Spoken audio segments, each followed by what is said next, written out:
Welcome back 9 سال پہلے کی بات ہے، لیکن ہو سکتا ہے آپ کو یاد ہو کہ اکتوبر 2016 میں ڈان اخبار میں اس وقت کی نواز شریف حکومت اور فوجی قیادت کے مابین کچھ اسٹریٹجک اختلاف رائے کے حوالے سے ڈان میں ایک بڑی تفصیلی رپورٹ چھپی تھی، جس پہ ایک ہنگامہ ہو گیا اور اسے ڈان لیکس کا لقب دیا گیا اس رپورٹ کو۔ اس کے بعد یہ ہوا، مگر ڈان ظاہر ہے کہ اس سٹوری سے پھر دستبردار نہیں ہوا، وہ کھڑا رہا۔ لیکن پھر بالخصوص کینٹونمنٹ ایریاز میں ڈان کی جو سرکولیشن ہے اس پہ غیر اعلانیہ پابندی لگ گئی۔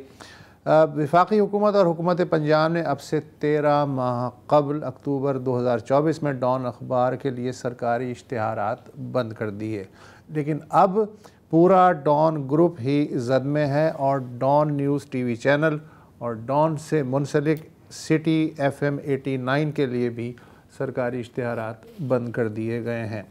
Council of newspapers editors CPNE، all Pakistan newspaper society APNS، Pakistan broadcasters association PBA اور Pakistan federal union of journalist PFUJ نے ایک مخصوص ادارے کی آواز دبانے کے لیے اس کا گلا معاشی رسی سے بند کرنے کے اس عمل کی مذمت کی ہے اور تشویش کا اظہار کیا ہے، مطالبہ کیا ہے کہ اشتہاری پابندیاں فی الفور ہٹائی جائیں تاکہ پاکستان میں صحت مند تنقیدی اور شفاف صحافت کسی حد تک زندہ رہے۔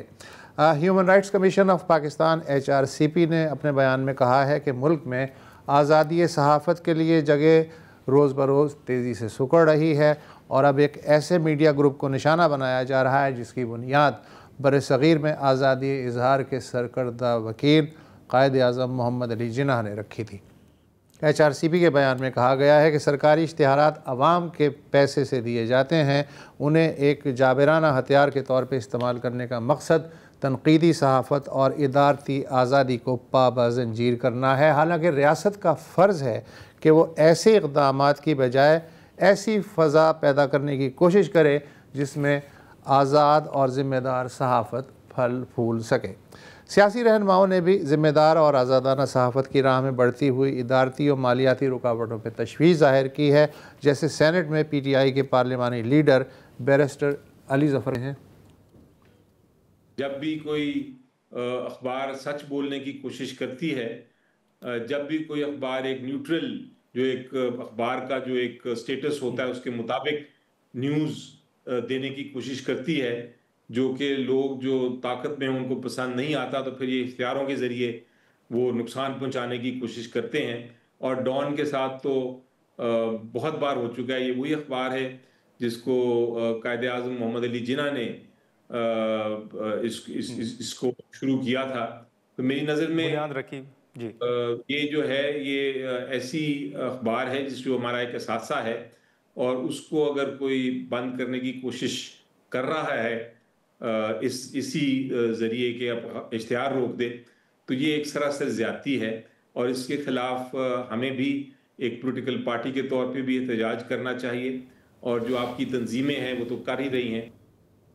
پیپلز پارٹی کی ترجمان اور رکن قومی اسمبلی شازیہ مری نے بھی اس معاملے پہ اپنی رائے دی ہے۔ اس کے پیچھے کیا حقائق ہے، یہ کیوں ہوا ہے، میں اس سے واقف نہیں ہوں، لیکن یہ میں یقیناً بحیثیت پاکستان پیپلز پارٹی کی ایک رکن کے جس نے ہمیشہ آزادی صحافت پہ بات کی ہے، بلکہ ہمارے ساتھ زیادتی بھی کرتے ہیں بہت میڈیا کے چینلز، لیکن کبھی بھی شہید محترمہ بے نظیر بھٹو صاحبہ نے میڈیا کو کنٹرول کرنا نہیں سکھایا، ہمیشہ ایک ہے کہ ان کے ساتھ مل کے کام کیا جانا چاہیے۔ تو کوئی بھی ایسے اعتراض اگر ہیں وفاقی حکومت کو جو وہ رکھ سکتے ہیں، کوئی ان کو کوئی کنسرن ہوگا، تو وہ کنسرن جو ہے وہ اس نہج تک، جیسے میں نے کہا، نہیں جانے چاہیے کہ مکمل اشتہارات بین ہو جائیں، اور ڈان کو بھی کوشش کرنی چاہیے اور حکومت وقت کو بھی کوشش کرنی چاہیے کہ اس طرح کے معاملات کو حل کر دیں اور حل کرنے کی طرف جائیں، تاکہ جو سپورٹ میڈیا کو ایک جمہوریت میں حاصل ہے اس میں کوئی خلا پیدا نہ ہو۔ دیکھیے شازیہ مری صاحبہ اور بیرسٹر علی ظفر جو کہہ رہے تھے بالکل دونوں درست ہیں۔ مزمل اسلم جو اس وقت KP حکومت کے فائنینشیل ایڈوائزر ہیں یا وہاں پر کام کرتے ہیں، PTI کے ساتھ ان کا پرانا تعلق ہے، انہوں نے بھی یہی ٹویٹ کی تھی ابھی حال میں ہی کہ کو پنش کیا جا رہا ہے. اور بانی پی ٹی آئی صرف اسی اخبار کو جیل میں پڑھتے ہیں. ایک بہت اچھی بات ہے. مسئلہ یہ ہے کہ جب آپ اپوزیشن میں ہوتے ہیں تو ڈان بڑا پیارا بہت پیارا لگتا ہے. جب آپ اقتدار میں ہوتے ہیں تو ایسا نہیں ہوتا. اچھا اس کی بھی ایک وجہ ہے. آج کل یہ جو امتیازی سلوک کیا بلکہ سزا جو دی جا رہی ہے وہ اس لیے ہے کہ بظاہر ڈان کے اخبار کے ایڈیٹوریلز میں کبھی کبھی حکومت اور ریاست کو تنقید کا نشانہ بھی بنایا جاتا ہے. اور کرٹیسزم چاہے وہ جتنی بھی کنسٹرکٹیو ہو قبول نہیں ہوتی. اور وہ ہوتا ہے کہ بالکل یا تو آپ بالکل ہی اسی لائن پر چلیں یا تو پھر آپ کو ایک اگزامپل بنایا جائے گا. ماضی میں جیسے بیرسٹر ظفر نے بھی یہی بات کی اور درست فرمایا انہوں نے, یہ کئی بار ہوا ہے. کچھ حد تک آپ کو یاد ہے کہ جب آپ نے ڈان لیکس کی بات کی تھی تو اس وقت P T I attack mode میں تھی.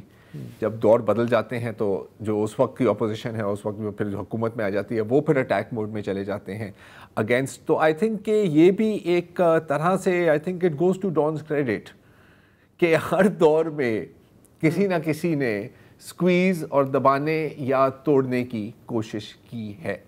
اگر آپ سب کو اچھے لگ رہے ہیں نا اس کا مطلب ہے گڑبڑ, تو پھر گڑبڑ ہے. اور اگر آپ حکومت اور ریاست کو بہت ہی اچھے لگ رہے ہوں جیسے باقی سب لگ رہے ہوتے ہیں تو پھر بھی گڑبڑ, تو اس کی قیمت تو دینی پڑتی ہے. آئی مین ہیونگ سیڈ دیٹ آپ کے اپنی کریڈیبلٹی کے لیے ہی بہتر ہوتا ہے کہ کوئی ایک تو کریڈیبل آرگنائزیشن ہو جو کبھی کبھی تنقید بھی کر لیں. اتنے بندے کو جس کو آپ بیرونی دنیا کو نمونے کے طور پہ پیش سکیں کہ سر یہ دیکھیں سر ہر چیز چلتی ہے. اور اسے دیکھیں آپ کی تھوڑی سی کانفیڈنس بھی نظر آتی ہے کہ یار تو اچھا لکھ لیا تو کیا بڑی بات ہے. اور ویسے بھی ایک ایڈیٹوریل سے کیا فرق پڑنے والا ہے, رائٹ. کوئی حکومت تو نہیں گرے گی, نہ ہی ریاست کمزور ہوگی. تو یہ سمجھنا کہ یار ان سے کوئی ملک کا نقصان ہو رہا ہے, میرا خیال ہے کہ ملک کا نقصان ہو رہا ہے جب آپ اس طرح کی آوازوں کو دبانے کی کوشش کریں گے. جی شاہ زیب. نہیں, میں آپ دونوں کی گفتگو سن رہا ہوں. میں صرف اتنا کہوں گا کہ ابھی آپ نے پیپلز پارٹی کی ترجمان کا بیان چلایا جس میں انہوں نے کہا کہ ایسا نہیں ہونا چاہیے اور حکومت وقت کو یوں کرنا چاہیے. سمپل سی بات تو یہ ہے کہ وہ سندھ میں حکومت میں ہیں, ان کو فون اٹھا کے اپنے سینئر وزیر سے پوچھنا چاہیے جو انفارمیشن منسٹر ہیں کہ بھائی کیوں آپ نے اختیار روکے ہوئے ہیں.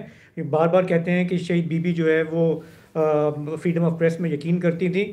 ان بیچاری کو تو گئے ہوئے اب 17-18 سال ہو گئے. اس کے بعد سے تھوڑا اکاؤنٹیبل ایک جواب دینا چاہیے نا کہ اگر آپ کو کوئی شکایت ہے تو آپ بات کر لیں, لیکن اشتہاروں کو بطور ہتھیار یوز کرنا, چاہے وہ سندھ گورنمنٹ ہو یا ایون پنجاب گورنمنٹ ہو.